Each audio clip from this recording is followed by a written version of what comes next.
বাবারা এমনই হন। মোহাম্মদ মাহবুবুর রহমান, আবৃত্তিতে আমি রনি হাসান। যখন ছোট ছিলাম, অনেক ছোট, খুব মনে পড়ে রাস্তায় নেমে দুই এক কদম হেঁটেই উঠে পড়তাম বাবার কোলে। কখনো কোলে কখনো কাঁধে নিয়ে বাবা হেঁটে চলতেন সুদীর্ঘ পথ। তাতে বাবার একদমই কষ্ট হতো না, শুধু কোল থেকে খানিক পর পর বদলে নিতেন। কত সহস্রবার বাবাকে ঘোড়া বানিয়ে তার পিঠে চড়ে টকবক টকবক বলে নেচেছি, কোথাও তার হিসেব লেখা নেই। আমার বোকা মাটা শুধু ধমক দিয়ে বলতেন, বাবাকে ছাড়ো, বাবা ক্লান্ত, সারাদিন কাজ করে অফিস থেকে ফিরেছে।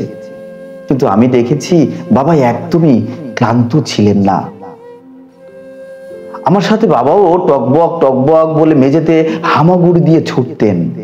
আমার খুশিতে নাকি বাবার সব ক্লান্তি দূর হয়ে যেত। গভীর রাতে জুস খাবার বায়না ধরেছিলাম। জ্বরের শরীর নিয়ে মার নিষেধ সত্ত্বেও অনেক দোকান খুঁজে না পেয়ে কোথা থেকে বাবা এক দোকানদারকে ডেকে এনেছিলেন। আমি জুস খেয়েই ঘুমিয়ে পড়েছিলাম। কিন্তু সেই রাতে বাবা আর ঘুমাননি। একবার ঘুম ভেঙে গেলে তিনি নাকি আর ঘুমাতে পারতেন না। উঁচু থেকে লাফ দিয়ে বাবার গায়ের উপর পড়তে খুব মজা লাগতো। কখনো বুকের উপর, কখনো পেটের উপর ধুপধাপ। মা বকা দিয়ে বলতেন, থাম দুষ্টু ছেলে, বাবা ব্যথা পাবে তো। বাবা একদমই ব্যথা পেতেন না, শুধু হাসি মুখে কি যেন হজম করতেন। মা প্রায় নাস্তার সাথে দুটো ডিম পোস্ট দিয়ে বাবাকে বলতেন, তুমি খাও, ছেলেকেও খাইয়ে দাও। ডিম খুব মজা করে খেতাম বলে বাবা মাকে দুটোই খাইয়ে দিয়ে তিনি শুধু ডাল দিয়েই খেতেন। বুঝতাম বাবার কাছে ডালই বেশি পছন্দ। ঈদে আমার জন্য নতুন জামা, জুতো, আরো কত কি। বাবার নতুন জামা পরতেই ভালো লাগতো না। মাকে বলতেন, পাঞ্জাবিটা ধুয়ে রেখো, বিকেলে বাজার থেকে ইস্ত্রি করে আনবো। সকালে ফিরনি সেমাই খেয়ে নতুন জামা পরে বাবার আঙুল ধরে সোজা ঈদের মাঠে। আমার মনে সে কি আনন্দ, আর আমার আনন্দেই নাকি বাবার ঈদের আনন্দ ছিল। বাবা নতুন জামা জুতো কিছুই লাগতো না। আমাকে রিকশায় করে স্কুলে পৌঁছে দিয়ে বাবা পায়ে হেঁটে বাসায় ফিরতেন। বলতেন, হাঁটা শরীরের জন্য ভালো।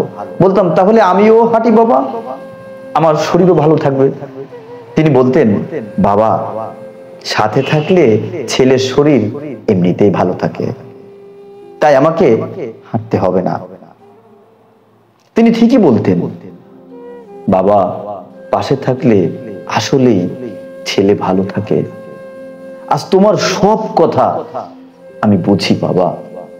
কাঁধে নিয়ে হাঁটতে তোমার কতটা কষ্ট হতো কিনা, অফিস থেকে ফিরে ঘোড়া হয়ে ছুটতে তোমার কষ্ট হতো কিনা, নতুন জামা কেনার, রিকশায় বাড়ি ফেরার সামর্থ্য তোমার ছিল কিনা, গায়ের উপর ধূপধাপ লাফিয়ে পড়লে তুমি ব্যথা পেতে কিনা। আমি এখন সব বুঝি বাবা। আমি এখন এও বুঝতে পারি বাবারা আসলেই বাবা হন।